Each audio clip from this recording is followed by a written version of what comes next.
शांति। आज 29 अप्रैल 2024 की मुरली है।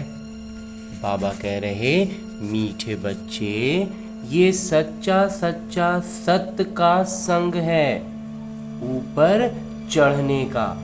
तुम अभी सत्य पिता के संग में आए हो, इसलिए झूठ संग में कभी नहीं जाना। और आगे मुरली से लिया गया प्रश्न है कि तुम बच्चों की बुद्धि किस आधार पर सदा बेहद में टिक सकती है? उत्तर बतलाते हैं मेरे बाबा कि बुद्धि में स्वदर्शन चक्र फिरता रहे। जो कुछ नाटक में चल रहा है ये सब नूंद है। सेकंड का भी फर्क नहीं पड़ सकता, एक क्षण का भी इधर उधर नहीं। विश्व का इतिहास भूगोल रिपीट होना है। ये बात बुद्धि में अच्छी तरह आ जाए तो बेहद में टिक सकते हो। बेहद में टिकने के लिए ध्यान पर रहे कि अब विनाश होना है, हमें वापस घर जाना है। पावन बन करके ही हम घर जाएंगे। जब पावन बनेंगे तब ही घर जाएंगे। ओम शांति। मीठे मीठे रूहानी बच्चों प्रति रूहानी पिता बैठ समझाते हैं। समझाते उनको हैं जो बेसमझ हैं। स्कूल में, विद्यालय में शिक्षक पढ़ाते हैं क्योंकि बच्चे बेसमझ हैं। पढ़ाएंगे तब तो वो समझदार बनेंगे। तो बच्चे पढ़ाई से समझ जाते हैं। तुम बच्चे भी पढ़ाई से समझ जाते हो। हमको पढ़ाने वाले कौन हैं? ये तो कभी भूलो नहीं। पढ़ाने वाले शिक्षक हैं सर्वोच्च पिता। तो उनकी मत पर चलना है, श्रेष्ठ बनना है। श्रेष्ठ से श्रेष्ठ होते हैं सूर्यवंशी। भल चंद्रवंशी भी श्रेष्ठ हैं, परंतु ये हैं श्रेष्ठ ते श्रेष्ठ। तुम यहाँ आए हो श्रेष्ठ ते श्रेष्ठ बनने।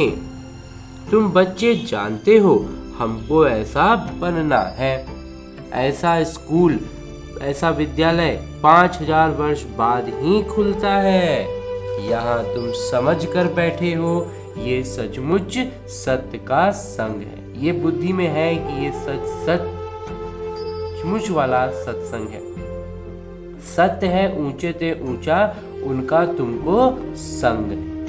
उनके संग में हम अब आ गए हैं। तो वो बैठकर सतयुग का श्रेष्ठ ते श्रेष्ठ देवता बनाते हैं, अर्थात फूल बनाते हैं।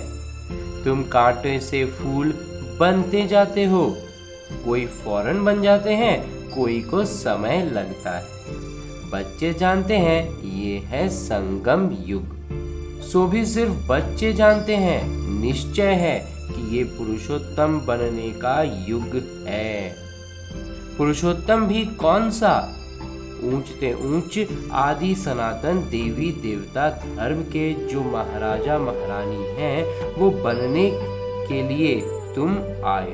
हमें वो विश्व का महाराजा महारानी बनने के लिए ही तो हम बाबा के पास आए हैं। नहीं बाबा, आपका प्यार पाने के लिए आए, कोई पद नहीं चाहिए। तुम समझते हो हम आए हैं बेहद के पिता से बेहद का सतयुगी सुख लेने। हद की जो भी बातें हैं वो सब खत्म हो जाती हैं। हद के पिता, हद के भाई, चाचे, काके, मामे, हद की पाई पैसे की मिल्कियत आदि जिसमें बहुत मोह रहता है, ये सब खलास हो जाना है। बाबा समझाते हैं ये मिल्कियत सब हद की है, इसका सब लिमिटेड है। कोई भी चीज बहुत ज्यादा नहीं हो सकता है, उसका कहीं ना कहीं एक सीमा है।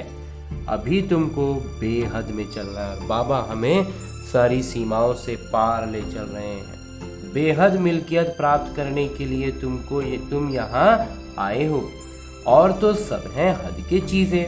शरीर भी हद का है, बीमार पड़ता है, विनाश हो पड़ता है, अकाले मृत्यु हो जाती है। आजकल तो देखो क्या क्या बनाते रहते हैं। साइंस ने भी कमाल कर दी है। माया का पॉम्प कितना है। साइंस वाले खूब हिम्मत कर रहे हैं। जिनके पास बहुत महल माड़ियाँ आदि हैं वो तो समझते हैं अभी हमारे लिए सतयुग है। ये नहीं समझते कि सतयुग में एक धर्म होता है, वो नई दुनिया होती है। बाबा कहते हैं बिल्कुल ही बेसमझ है। तुम कितने समझदार बनते हो। जब बाबा का ज्ञान मिलने लगता है तो हम कितने समझदार बनते हैं।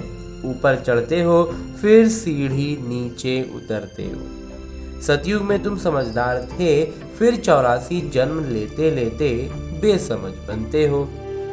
फिर बाबा आकर समझदार बनाते हैं, जिसको पारस बुद्धि कहते हैं। तुम जानते हो हम पारस बुद्धि बहुत समझदार थे। गीत भी है ना, बाबा आप जो वर्षा देते हैं, सारी जमीन सारा आकाश के हम मालिक बन जाते हैं। कोई भी हमसे छीन नहीं सकता, कोई का दखल हो नहीं सकता। बाबा बहुत बहुत देते हैं, इससे ज्यादा कोई झोली भर ना सके। बाबा से ज्यादा कोई दे ही हो ही नहीं सकता है। तो जब ऐसे पिता मिले हैं जिनको आधा कल्प याद किया है, दुख में सिमरन करते हैं ना, जब सुख मिल जाता है फिर सिमरन करने की दरकार नहीं। दुख में सब सिमरन करते हैं, हाय राम। ऐसे अनेक प्रकार के अक्षर बोलते हैं। सतयुग में ऐसा कोई भी अक्षर होता नहीं। तुम बच्चे यहाँ आए हो पढ़ने के लिए बाबा के सम्मुख। बाबा के निर्देश वर्जन सुनते हो। बाबा का जो भी मुरली अभी आता है उनका बोला हुआ है वर्जन से। तो इनडायरेक्ट ज्ञान पिता नहीं देते। भगवान जो है वो किसी के माध्यम से, ये शरीर को आधार लिया है लेकिन किसी के माध्यम से इनडायरेक्ट वे में नहीं देते। ज्ञान डायरेक्ट ही मिलता है, एकदम सीधा सीधा। परम पिता परमात्मा और हम सिर्फ तन का आधार लिया है, क्योंकि हम तन का भाषा ही समझते हैं इसलिए। नहीं तो बाबा इनडायरेक्ट बोलते हैं, नहीं सीधा ज्ञान देते हैं। तो बाबा को आना पड़ता, उसके लिए बाबा को आना पड़ता है। कहते हैं मीठे मीठे बच्चों के पास आया हूँ, मुझे बुलाते हैं ओ बाप दादा, ओ परम पिता परमात्मा पुकारते हैं ना। तो बाबा भी रिस्पॉन्स करते हैं, ओ बच्चों अब मुझे अच्छी रीति याद करो, भूलो नहीं। माया के विघ्न तो अनेक आएंगे, तुम्हारी पढ़ाई छुड़ाए तुमको देह अभिमान में लाएंगे, इसलिए खबरदार रहो। ये सच्चा सच्चा सत्संग है ऊपर चढ़ने का। वो सब सत्संग आदि हैं उतराई के। सत्य का संग एक ही बार होता है, झूठ संग जन्म जन्मांतर अनेक बार होते हैं। बाबा बच्चों को कहते हैं ये तुम्हारा अंतिम जन्म है, अब वहां चलना है जहां कोई अप्राप्त वस्तु नहीं होती, कोई चीज की कमी नहीं रह जाती, कोई चीज की इच्छा नहीं रह जाती है, जिसके लिए ही तुम पुरुषार्थ कर। और उस अवस्था में पहुंचने का ही तो हम पुरुषार्थ कर रहे हैं। ये जो बाबा कहते हैं ये तो तुम अभी सुनते हो, वहां ये कुछ भी पता नहीं पड़ेगा, वहां पूरा संपन्न हो जाएंगे, फिर ज्ञान भी बाबा कहते हैं भूल जाएंगे। अभी तुम कहाँ जाते हो? अपने सुखधाम में। सुखधाम तुम्हारा ही था, तुम सुखधाम में थे, अब दुखधाम में हो। बाबा ने बहुत बहुत सहज रास्ता बताया है, वहीं याद करो। हमारा घर है शांति धाम, वहां से हम स्वर्ग में आएंगे, और कोई स्वर्ग में आता ही नहीं है सिवाय तुम्हारे। तो तुम ही सिमरन करेंगे। हम पहले सुख में जाते हैं, फिर दुख में। पहले सुख आता है, बाद में अभी अंत में दुख। तो कलयुग में सुखधाम होता ही नहीं, सुख मिलता ही नहीं। इसलिए सन्यासी भी कहते हैं कि कि सुख जो है वो काग विष्ठा समान है। जब सुख मिलेगा ही नहीं तो फिर वो काग विष्ठा ही बताएंगे। तो अभी बच्चे समझते हैं बाबा परमपिता आए हैं हमको घर ले चलने, हम पतितों को पावन बनाकर ले जाएंगे, पावन बनेंगे याद की यात्रा से। यात्रा पर बहुत नीचे ऊपर होते हैं, कोई तो बीमार पड़ जाते हैं फिर लौट आते हैं, ये भी ऐसे हैं। ये है रूहानी यात्रा, अंतमति सो गति हो जाएगी। हम अपने शांति धाम में जा रहे हैं, है बहुत सहज, परंतु माया बहुत भुलाती है। माया भी अपना काम लगातार करते रहती है। तुम्हारी युद्ध माया के साथ है। बाबा बहुत सहज कर समझाते हैं। हम अभी शांति धाम जाते हैं, बाबा को ही याद करते हैं, दैवी गुण धारण करते हैं, पवित्र बनते हैं। 3-4 बातें मुख्य हैं जो बुद्धि में रखनी है। विनाश तो होना ही है। 5000 वर्ष पहले भी हम गए थे, फिर पहले पहले हम ही आएंगे। गायन भी है ना, राम गयो रावण गयो। जाना तो सबको है शांति धाम। तुम जो पढ़ते हो उस पढ़ाई अनुसार पद पाते हो। तुम्हारी परम उद्देश्य सामने खड़ी है। कोई कहे हम साक्षात्कार करें, ये चित्र लक्ष्मी नारायण का साक्षात्कार नहीं तो फिर क्या है? इसके सिवाय किसका साक्षात्कार करना है? बेहद के पिता का। और तो कोई साक्षात्कार काम के नहीं, तो बाबा का साक्षात्कार चाहते हैं। बाबा से मीठी और कोई चीज नहीं। बाबा कहते हैं मीठे बच्चों, पहले अपना साक्षात्कार किया है। आत्मा कहती है कि बाबा का साक्षात्कार करें, तो अपना साक्षात्कार किया है। ये तो तुम बच्चे जान गए हो। अब समझ मिली है, हम आत्मा है, हमारा घर है शांति धाम। वहां से हम आत्माएं आती हैं किरदार निभाने। तो नाटक की योजना अनुसार पहले पहले सतयुग आदि में हम आते हैं। आदि और अंत का ये पुरुषोत्तम संगम युग, इसमें सिर्फ ब्राह्मण ही होते हैं और कोई नहीं। कलयुग में तो अनेकानेक धर्म कुल आदि हैं। सतयुग में एक ही साम्राज्य होगा, ये तो सहज है ना। इस समय तुम संगम युगी ईश्वरीय परिवार के हो। तुम न सतयुगी हो न कलयुगी। ये भी जानते हो कि कल्प कल्प बाबा आकर ऐसी पढ़ाई पढ़ाते हैं। यहाँ तुम बैठे हो तो यही स्मृति में आना चाहिए। शांति धाम, सुख धाम, और ये है दुख धाम। इस दुख धाम का है वैराग्य अथवा सन्यास बुद्धि से।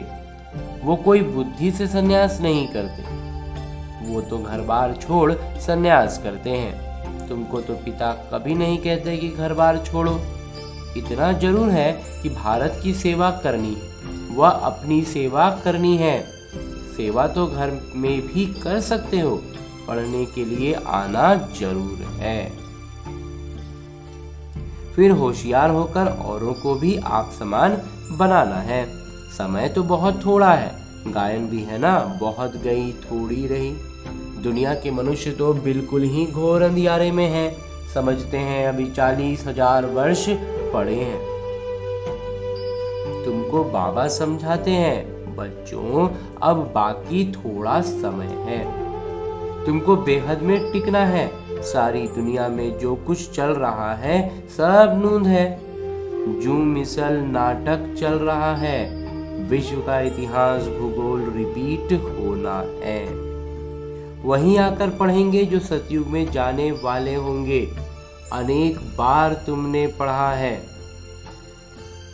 तुम अपना स्वर्ग स्थापन करते हो श्रीमत पर। ये भी जानते हो ऊंच से ऊंच भगवान आते भी भारत में हैं। कल्प पहले भी आए थे। तुम कहेंगे कल्प कल्प ऐसे पिता आते हैं। कहते हैं मैं कल्प कल्प ऐसी स्थापना करूंगा। विनाश भी तुम देखते हो।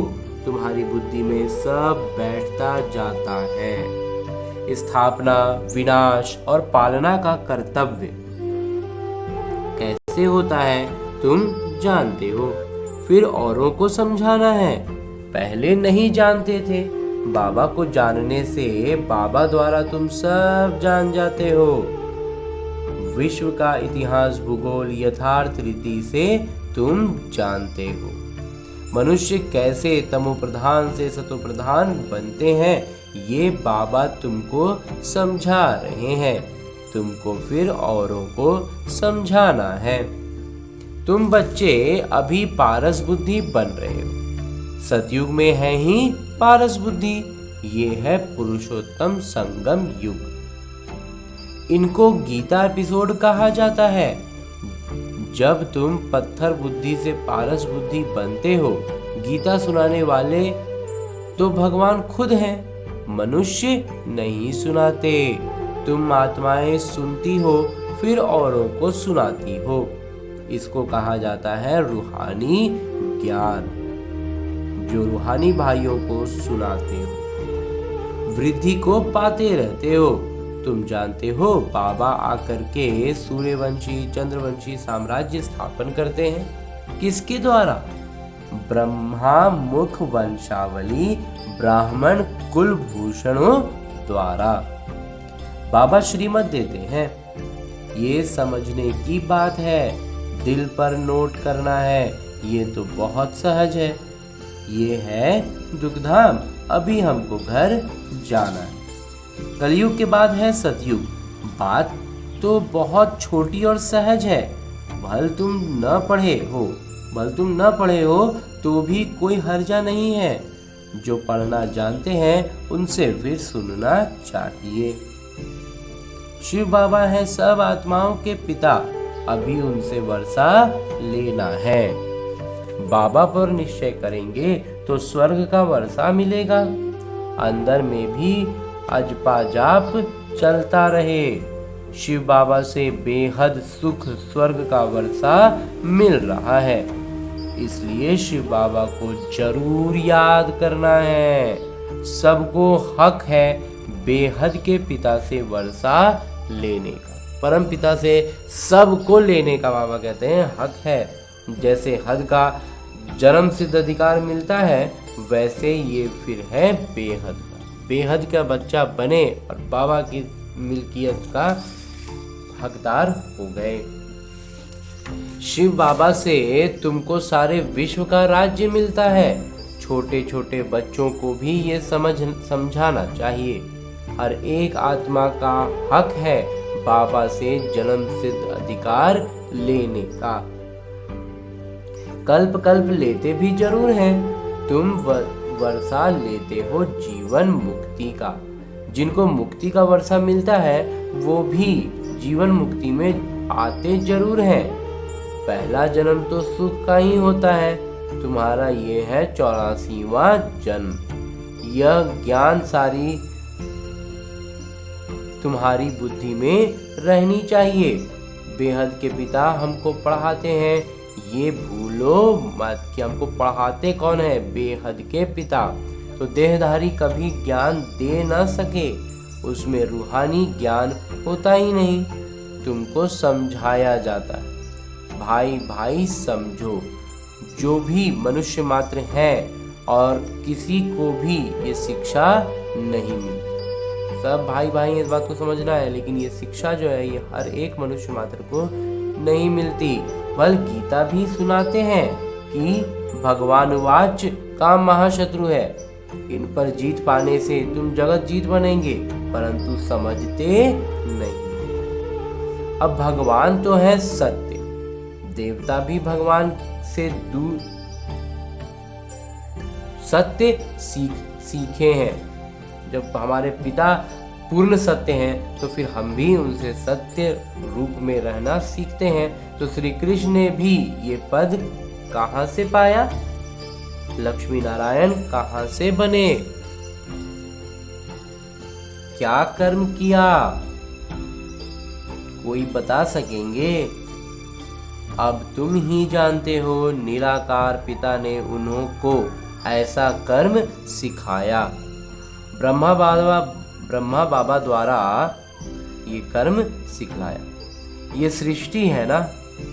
अभी तुम हो प्रजापिता, ब्रह्मा कुमार कुमारियां, तुम्हारे पास ज्ञान है रूहानी पिता की।